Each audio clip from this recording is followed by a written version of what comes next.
payg'ambarimiz sollallohu alayhi vasallam namoz o'qib turgan ekanlar jamoa bilan.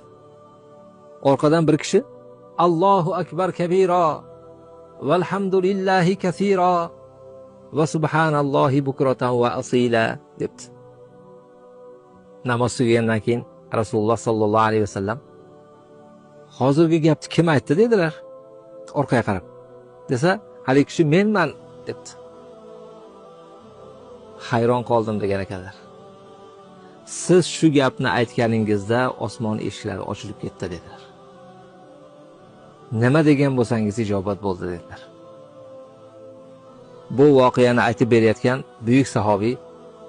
buyuk sahobiyning o'g'li Abdulloh ibn Umar radhiyallohu anhu aytadilar.